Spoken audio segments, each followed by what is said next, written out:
ನಮಸ್ಕಾರ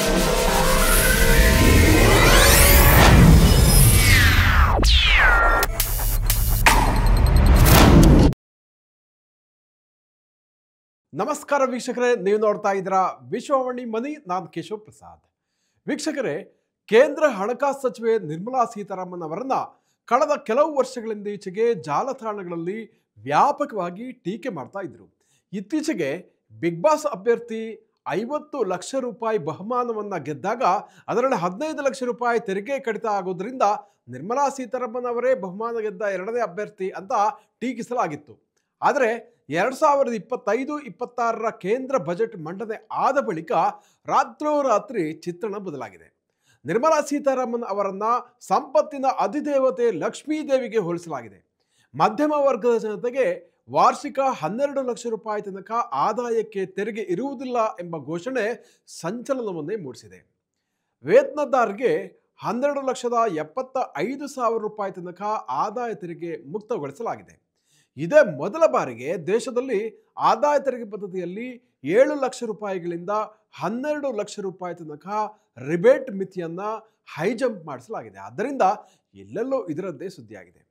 ಆದರೆ ಸಹಜವಾಗಿ ಹಲವಾರು ಪ್ರಶ್ನೆಗಳು, ಗೊಂದಲಗಳು ಕೂಡ ಇವಾಗಲೂ ಇದೆ. ಅವುಗಳನ್ನು ಒಂದೊಂದಾಗಿ ಅರ್ಥ ಆಗುವ ಹಾಗೆ ಡಿಕೋಡ್ ಮಾಡ್ತಾ ಹೋಗೋಣ. ನೋಡಿ, ಮೊದಲನೇದಾಗಿ ಹೊಸ ತೆರಿಗೆ ಪದ್ಧತಿಯಲ್ಲಿ 12 ಲಕ್ಷ ರೂಪಾಯಿ ತನಕ ಆದಾಯ ತೆರಿಗೆ ಇಲ್ಲ ಅಂತ ಅಂದಮೇಲೆ 4 ಲಕ್ಷ ರೂಪಾಯಿಗಿಂತ ಹೆಚ್ಚಿನ ಆದಾಯಕ್ಕೆ ತೆರಿಗೆಯ ಸ್ಲ್ಯಾಬ್ಗಳು ಅನ್ವಯ ಯಾಕೆ ಆಗುತ್ತೆ ಎಂಬ ಪ್ರಶ್ನೆ ಇದೆ. ನೋಡಿ, 4 ಲಕ್ಷದಿಂದ 8 ಲಕ್ಷದ ತನಕ 5%, 8 ಲಕ್ಷದಿಂದ 12 ಲಕ್ಷದ ತನಕ 10%, ಹೀಗೆ ತೆರಿಗೆಯ ಸ್ಲ್ಯಾಬ್ಗಳು ಯಾಕೆ ಇದೆ ಎಂಬಂಥ ಪ್ರಶ್ನೆ ಕೆಲವರದ್ದು. ಹೊಸ ತೆರಿಗೆ ಪದ್ಧತಿಯಲ್ಲಿ 16 ಲಕ್ಷದಿಂದ 20 ಲಕ್ಷದ ತನಕ 20% ಮತ್ತು 20 ಲಕ್ಷದಿಂದ 24 ಲಕ್ಷ ತನಕ ಸುಮಾರು 25% ಹಾಗೂ 24 ಲಕ್ಷದ ಮೇಲ್ಪಟ್ಟು ಆದಾಯಕ್ಕೆ 30% ತೆರಿಗೆ ಇದೆ. ಎಲ್ಲರ ಆದಾಯ ಒಂದೇ ರೀತಿ ಇರಲ್ಲ. ಕೆಲವರಿಗೆ ವರ್ಷಕ್ಕೆ 8 ಲಕ್ಷ ಇರ್ಬೋದು, ಇನ್ನು ಕೆಲವರಿಗೆ 10 ಲಕ್ಷ, 12, 15, 20 ಹೀಗೆ ಬೇರೆ ಬೇರೆ ಸ್ತರದಲ್ಲಿ ಆದಾಯ ಇರುತ್ತೆ. ಆದ ಕಾರಣವೇ 4 ಲಕ್ಷದಿಂದ 24 ಲಕ್ಷ ತನಕ ಆದಾಯ ಇರುವವರಿಗೆ ತೆರಿಗೆಯ ಶ್ರೇಣಿಗಳು ಕೂಡ ಬೇರೆ ಬೇರೆ ಆಗಿದೆ. ಎಲ್ಲರಿಗೂ ಒಂದೇ ರೀತಿ ತೆರಿಗೆಯನ್ನು ಹಾಕಿದರೆ ಅದು ನ್ಯಾಯಸಮ್ಮತ ಆಗೋದಿಲ್ಲ. ಎರಡನೇದಾಗಿ, ಹೊಸ ತೆರಿಗೆ ಪದ್ಧತಿಯಲ್ಲಿ ವರ್ಷಕ್ಕೆ 12 ಲಕ್ಷ ರೂಪಾಯಿಗಿಂತ ಕಡಿಮೆ ಆದಾಯ ಇರುವವರಿಗೆ ಟ್ಯಾಕ್ಸ್ ರಿಬೇಟ್ ಅನ್ನು ಘೋಷಿಸಲಾಗಿದೆ. ಈ ಹಿಂದೆ 7 ಲಕ್ಷ ರೂಪಾಯಿ ತನಕ ಆದಾಯಕ್ಕೆ 25,000 ರೂಪಾಯಿಗಳ ರಿಬೇಟ್ ಇದ್ರಿಂದ ಅಷ್ಟು ಆದಾಯಕ್ಕೆ ತೆರಿಗೆ ಕಟ್ಟಬೇಕಾಗಿ ಬರ್ತಾ ಇರಲಿಲ್ಲ. ಈಗ ಅದೇ ರಿಬೇಟ್ ಪಡೆಯಲು ಆದಾಯ ಮಿತಿಯನ್ನು 12 ಲಕ್ಷಕ್ಕೆ ವಿಸ್ತರಣೆ ಮಾಡಿರೋದ್ರಿಂದ ಇದಕ್ಕೆ ಅನ್ವಯವಾಗುವ 60,000 ರೂಪಾಯಿಗಳ ಟ್ಯಾಕ್ಸ್ ರಿಬೇಟ್ ಮಾಡಲಾಗಿದೆ. ಹೀಗಾಗಿ ತೆರಿಗೆ ಮುಕ್ತ ಆಗುತ್ತೆ. ವೇತನ ಪಡೆಯುವವರಿಗೆ 75,000 ರೂಪಾಯಿಗಳ ಸ್ಟ್ಯಾಂಡರ್ಡ್ ಡಿಡಕ್ಷನ್ ಕೂಡ ಸೆಪರೇಟ್ ಇರೋದ್ರಿಂದ 12,75,000 ರೂಪಾಯಿ ತನಕ ಆದಾಯ ತೆರಿಗೆ ಕಟ್ಟಬೇಕಾಗಿ ಬರಲ್ಲ. ಹಾಗಾದರೆ ವೇತನ ಪಡೆಯುವವರನ್ನು ಹೊರತುಪಡಿಸಿ ಉಳಿದವರಿಗೆ ಇದೆ ಅಲ್ವೇ, ಅವರಿಗೆ 12 ಲಕ್ಷ ರೂಪಾಯಿ ದಾಟಿದ ತಕ್ಷಣ 60,000 ರೂಪಾಯಿಗಳ ಈ ರಿಬೇಟ್ ರದ್ದಾಗೋದ್ರಿಂದ ಏಕಾಏಕಿ ಭಾರೀ ತೆರಿಗೆ ಹೊರೆ ಬೀಳುತ್ತದೆಯೇ ಎಂಬ ಪ್ರಶ್ನೆ ಕೂಡ ಇರುತ್ತೆ. ಅದು ಬಹಳ ಸ್ವಾಭಾವಿಕ ಕೂಡ. ಉದಾಹರಣೆಗೆ, ಒಬ್ಬ ವ್ಯಕ್ತಿಯ ವರ್ಷದ ಆದಾಯ 12 ಲಕ್ಷದ 1 ರೂಪಾಯಿ ಇದೆ ಅಂತ ಇಟ್ಕೊಳ್ಳೋಣ.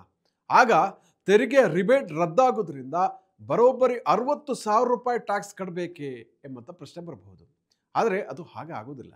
ಅಂಥ ವ್ಯಕ್ತಿ ಕೇವಲ 1 ರೂಪಾಯಿ ಟ್ಯಾಕ್ಸ್ ಕಟ್ಟಿದರೆ ಸಾಕು. ಇದು ಹೇಗೆ ಅಂತ ನೀವು ಕೇಳ್ಬೋದು. ನೋಡಿ, ಆದಾಯ ತೆರಿಗೆ ಕಾಯ್ದೆಯ ಸೆಕ್ಷನ್ 115 BAC ಪ್ರಕಾರ ಮಾರ್ಜಿನಲ್ ರಿಲೀಫ್ ನೀಡಲಾಗುತ್ತೆ. ಯಾರ ಆದಾಯವು 12 ಲಕ್ಷ ರೂಪಾಯಿಯಿಂದ 12,75,000 ರೂಪಾಯಿ ತನಕ ಇದೆಯೋ ಅವರಿಗೆ 75,000 ರೂಪಾಯಿ ತನಕ ಹೆಚ್ಚುವರಿ ಆದಾಯಕ್ಕೆ ಈ ಮಾರ್ಜಿನಲ್ ರಿಲೀಫ್ ಸಿಗುತ್ತೆ. 12,75,000 ರೂಪಾಯಿಗಳ ಮಾರ್ಜಿನ್ ಮಿತಿ ದಾಟಿದ ಬಳಿಕ ಎಂದಿನಂತೆ ಟ್ಯಾಕ್ಸ್ ಸ್ಲ್ಯಾಬ್ ಪ್ರಕಾರ ಅವರಿಗೆ ತೆರಿಗೆ ಅನ್ವಯ ಆಗುತ್ತೆ. ಈ ಮಾರ್ಜಿನಲ್ ರಿಲೀಫ್ ಇರೋದ್ರಿಂದ ತೆರಿಗೆದಾರರಿಗೆ ಅನ್ಯಾಯ ಆಗೋದಿಲ್ಲ. ನೋಡಿ, ಒಬ್ಬ ವ್ಯಕ್ತಿಗೆ 12 ಲಕ್ಷ ರೂಪಾಯಿ ಆದಾಯ ಇರೋದ್ರಿಂದ ಈಗಾಗಲೇ ಹೇಳಿದಾಗೆ ಯಾವುದೇ ತೆರಿಗೆ ಇರಲ್ಲ. ಮತ್ತೊಬ್ಬರಿಗೆ 12 ಲಕ್ಷದ 1 ರೂಪಾಯಿ ಆದಾಯ ಇರೋದ್ರಿಂದ 60,000 ರೂಪಾಯಿಗಳ ಟ್ಯಾಕ್ಸನ್ನು ಕಟ್ಟಿ ಅಂತ ಯಾರಾದರೂ ಹೇಳಿದರೆ ಅದನ್ನು ಯಾವ ಕಾರಣಕ್ಕೂ ಒಪ್ಕೊಳ್ಳಿಕ್ಕೆ ಸಾಧ್ಯ ಇಲ್ಲ. ಹೀಗಾಗಿ 12 ಲಕ್ಷದ ಬಳಿಕ ಹೆಚ್ಚುವರಿ 75,000 ರೂಪಾಯಿ ತನಕ ಮಾರ್ಜಿನಲ್ ರಿಲೀಫ್ ಸಿಗುತ್ತೆ. ಈಗ ಮತ್ತೊಂದು ಉದಾಹರಣೆಯನ್ನು ನೋಡೋಣ. ನಿಮ್ಮ ಆದಾಯ 12,10,000 ರೂಪಾಯಿ ಇದೆ ಅಂತ ಇಟ್ಕೊಳ್ಳಿ.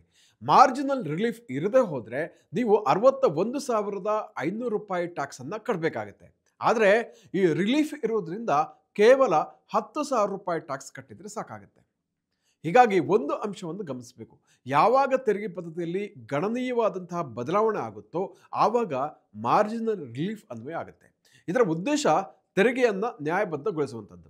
ಇಲ್ಲಿ ಹೆಚ್ಚುವರಿ ಆದಾಯಕ್ಕೆ ಮಾತ್ರ ತೆರಿಗೆ ಅಪ್ಲೈ ಆಗುತ್ತೆ ಹೊರತು ಇಡೀ ಮೊತ್ತಕ್ಕೆ ಅಪ್ಲೈ ಆಗಲ್ಲ ಅನ್ನೋದನ್ನು ಮರಿಬಾರ್ದು. ಮಾರ್ಜಿನಲ್ ರಿಲೀಫ್ ಇದ್ರೂ ಕೂಡ ಆದಾಯವು 12 ಲಕ್ಷ ರೂಪಾಯಿ ದಾಟಿದ ಬಳಿಕ ಹೆಚ್ಚು ದುಡ್ಡು ತೆರಿಗೆ ರೂಪದಲ್ಲಿ ಹೊರ ಹೋಗುತ್ತೆ ಅಂತ ಇನ್ನು ಕೆಲವರು ವಾದ ಮಾಡೋರು ಇದ್ದಾರೆ. ಅದು ನಿಜವೇ ಅನ್ನೋದನ್ನು ಕೂಡ ಈಗ ನೋಡೋಣ. ನೋಡಿ, ನಿಮ್ಮ ವಾರ್ಷಿಕ ಆದಾಯ 12 ಲಕ್ಷದ ಒಳಗೆ ಇದ್ದರೆ ಈಗಾಗಲೇ ತಿಳಿಸಿರುವಂತೆ ಟ್ಯಾಕ್ಸ್ ಇರಲ್ಲ. 12,10,000 ರೂಪಾಯಿ ಇದ್ದರೆ ಮಾರ್ಜಿನಲ್ ರಿಲೀಫ್ ಇರದೇ ಹೋದರೆ ನೀವು 61,500 ರೂಪಾಯಿ ತೆರಿಗೆ ಕಟ್ಟಬೇಕಾಗುತ್ತೆ. ಆದರೆ ರಿಲೀಫ್ ಇರೋದ್ರಿಂದ ಕೇವಲ 10,000 ರೂಪಾಯಿ ದುಡ್ಡನ್ನು ಕಟ್ಟಿದರೆ ಸಾಕಾಗುತ್ತೆ. 12,50,000 ರೂಪಾಯಿ ಆದಾಯ ಇದ್ದಾಗ ಮಾರ್ಜಿನಲ್ ರಿಲೀಫ್ ಇರದೇ ಹೋದರೆ 67,500 ರೂಪಾಯಿ ತೆರಿಗೆ ಕಟ್ಟಬೇಕಾಗುತ್ತೆ. ಅದೇ ಮಾರ್ಜಿನ್ ರಿಲೀಫ್ ಅಡಿಯಲ್ಲಿ 50,000 ರೂಪಾಯಿ ತೆರಿಗೆಯನ್ನು ಕಟ್ಟಬೇಕಾಗುತ್ತೆ. ಆದರೆ 12,70,000 ಆದಾಯ ಇದ್ದಾಗ ಮಾತ್ರ ಹೆಚ್ಚಿನ ಅಂಥ ಒಂದು ವ್ಯತ್ಯಾಸ ಆಗೋದಿಲ್ಲ. ಆಗ ಮಾರ್ಜಿನ್ ರಿಲೀಫ್ ಇದ್ರೂ ಕೂಡ 70,000 ರೂಪಾಯಿನ ನೀವು ಕಟ್ಟಲೇಬೇಕಾಗುತ್ತೆ. ಹೀಗಾಗಿ ರಿಲೀಫಿನಿಂದ ಪ್ರಯೋಜನ ಇರುವುದನ್ನು ಕೂಡ ನಾವಿಲ್ಲಿ ಗಮನಿಸಬಹುದು. ಈ ಸಲ ಬಜೆಟ್ನಲ್ಲಿ ಮಧ್ಯಮ ವರ್ಗದ ಜನರಿಗೆ 12 ಲಕ್ಷದ ತನಕ ಆದಾಯ ತೆರಿಗೆಯಿಂದ ಮುಕ್ತಿ ನೀಡಿರುವುದು ಅತ್ಯಂತ ಗಮನಾರ್ಹ ಅಂತ ಕರೆಸಿಕೊಂಡಿದೆ. ಅನೇಕ ಮಂದಿ ಇದನ್ನು ನಿರೀಕ್ಷೆಯೇ ಮಾಡಿರಲಿಲ್ಲ. ಹೀಗಿದ್ರೂ ಸದ್ಯದ ಜಾಗತಿಕ ಮಟ್ಟದ ರಾಜಕೀಯ ಮತ್ತು ಆರ್ಥಿಕ ಅನಿಶ್ಚಿತತೆಯ ಸವಾಲುಗಳನ್ನು ಎದುರಿಸಲಿಕ್ಕೆ ತೆರಿಗೆ ಕಡಿತ ಮತ್ತು ರಿಬೇಟ್ನ ಅಗತ್ಯ ಇದೆ ಅಂತ ತಜ್ಞರು ಹೇಳ್ತಾ ಇದ್ದಾರೆ. ಅಮೆರಿಕದ ಅಧ್ಯಕ್ಷ ಡೊನಾಲ್ಡ್ ಟ್ರಂಪ್ ಅವರು ಚೀನಾ, ಮೆಕ್ಸಿಕೋ ಮತ್ತು ಕೆನಡಾ ವಿರುದ್ಧ ಆಮದು ತೆರಿಗೆಯನ್ನು ಹೆಚ್ಚಿಸಿ ವಾಣಿಜ್ಯ ಸಮರವನ್ನು ಶುರು ಮಾಡಿದ್ದಾರೆ. ಇದರ ಪರಿಣಾಮ ಅಮೆರಿಕನೇ ಏಕಾಂಗಿಯಾಗುತ್ತೋ ಅಥವಾ ಜಾಗತಿಕ ಆರ್ಥಿಕತೆಗೆ ಒಂದಷ್ಟು ಹೊಡೆತ ಆಗುತ್ತಾ ಈ ಚರ್ಚೆ ನಡೀತಾ ಇದೆ. ಇದನ್ನೆಲ್ಲ ಟ್ರಂಪ್ ಯಾವತ್ತೂ ತಿಳಿಯದಿರೋ ಏನಲ್ಲ. ಆದರೆ ತೆರಿಗೆಯ ಅಸ್ತ್ರವನ್ನು ಬಳಸಿಕೊಂಡು ಹಲವಾರು ದೇಶಗಳ ಜೊತೆಗೆ ಚೌಕಾಸಿಗೆ ಅವರು ಇಳಿದಿರುವುದಂತೂ ಅತ್ಯಂತ ಸ್ಪಷ್ಟ. ಹೀಗಾಗಿ ಭಾರತ ಕೂಡ ಜಾಗತಿಕ ಅನಿಶ್ಚಿತತೆಗೆ ಸಜ್ಜಾಗ್ತಾ ಇರುವಂತಹ ಒಂದು ನಿಟ್ಟಿನಲ್ಲಿ ಬಜೆಟ್ನಲ್ಲಿ ಈ ಸಲ ಮಧ್ಯಮ ವರ್ಗದ ಜನರ ಕೈಯಲ್ಲಿ ತೆರಿಗೆ ಕಡಿತದ ಮೂಲಕ ದುಡ್ಡನ್ನು ಉಳಿಸಿದೆ. ಇದರಿಂದ ಸರ್ಕಾರಕ್ಕೆ ಸದ್ಯಕ್ಕೆ 1 ಲಕ್ಷ ಕೋಟಿ ರೂಪಾಯಿ ತೆರಿಗೆ ಕಡಿಮೆ ಆದರೂ ಕೂಡ ಭವಿಷ್ಯದ ದಿನಗಳಲ್ಲಿ ಮಾರುಕಟ್ಟೆಯಲ್ಲಿ ಬೇಡಿಕೆ ಹೆಚ್ಚುವ ಮತ್ತು ಉತ್ಪಾದಕ ಚಟುವಟಿಕೆಗಳು ಸಕ್ರಿಯವಾಗುವಂಥ ನಿರೀಕ್ಷೆ ಇದೆ. ಇದರಿಂದಲೂ ಸರ್ಕಾರಕ್ಕೆ ನಂತರ ತೆರಿಗೆ ಆದಾಯ ಬರುತ್ತೆ. ಹೀಗಾಗಿ ದೇಶದಲ್ಲಿ ತೆರಿಗೆ ಪದ್ಧತಿ ಸರಳ ಆಗಬೇಕು ಎಂಬುದು ಒಂದು ನಿಜ. ಆದರೂ ಕೂಡ ಅದು ಅಷ್ಟು ಸುಲಭದ ಮಾತಲ್ಲ. ಇದು ಸಾಕಷ್ಟು ಸಮಯವನ್ನು ಕೂಡ ತೆಗೆದುಕೊಳ್ಳುತ್ತೆ. ಸ್ವತಂತ್ರ ಭಾರತದ ಮಹತ್ವದ ಪರೋಕ್ಷ ತೆರಿಗೆ ಸುಧಾರಣೆ ಕ್ರಮ ಅಂತ ಕರೆಸಿಕೊಂಡಿರುವ GST ಜಾರಿಯಾಗಲಿಕ್ಕೆ ಕೂಡ ಬರೋಬ್ಬರಿ 20 ವರ್ಷ ಬೇಕಾಯಿತು.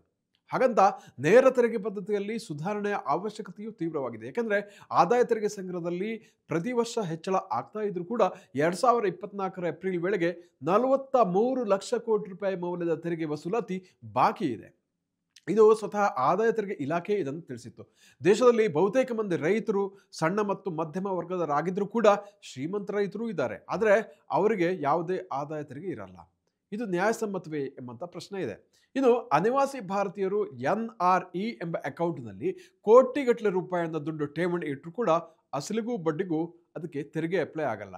ಹೀಗೆ ಹಲವು ವಿಚಾರಗಳಲ್ಲಿ, ಆಯಾಮಗಳಲ್ಲಿ ಸುಧಾರಣೆ ಆಗಬೇಕಾಗುತ್ತೆ ಮತ್ತು ಅದಕ್ಕೆ ಸಾಕಷ್ಟು ಸಮಯ ಕೂಡ ಬೇಕಾಗುತ್ತೆ ಎನ್ನುವಂಥ ವಿಷಯವನ್ನು ನಾವು ಎಲ್ಲರೂ ತಿಳಿದುಕೊಳ್ಬೋದು. ವೀಕ್ಷಕರೇ, ಇಂಥ ಮತ್ತಷ್ಟು ಉಪಯುಕ್ತ ವಿಡಿಯೋಗಳನ್ನು ವಿಶ್ವವಾಣಿ ಮನಿ ಚಾನಲ್ನಲ್ಲಿ ನೀವು ವೀಕ್ಷಿಸಬಹುದು ಹಾಗೂ ಸಬ್ಸ್ಕ್ರೈಬ್ ಮಾಡಿ ಪ್ರೋತ್ಸಾಹಿಸಿ ಅಂತ ಕೇಳ್ಕೊಳ್ತಾ ಇದ್ದೀನಿ. ಅದೇ ರೀತಿ ನಿಮ್ಮಲ್ಲಿ ಹಣಕಾಸು ವಿಷಯಕ್ಕೆ ಸಂಬಂಧಪಟ್ಟಂತೆ ಯಾವುದಾದರೂ ಒಂದು ಪ್ರಶ್ನೆ ಇದ್ದರೆ ಅಥವಾ ಗೊಂದಲ ಇದ್ದರೆ ದಯವಿಟ್ಟು ಇನ್ಬಾಕ್ಸ್ನಲ್ಲಿ ತಿಳಿಸಿ. ನಿಮ್ಮ ಕಮೆಂಟ್ಗಳಿಗೆ ಆಧಾರಿತವಾಗಿ ತಜ್ಞರಿಂದ ನಾವು ಉತ್ತರವನ್ನು ಕೊಡ್ಲಿಕ್ಕೂ ಕೂಡ ಸಾಕಷ್ಟು ಪ್ರಯತ್ನವನ್ನು ಮಾಡ್ತೀವಿ ಅಂತ ಹೇಳ್ತಾ ವಂದನೆಗಳು.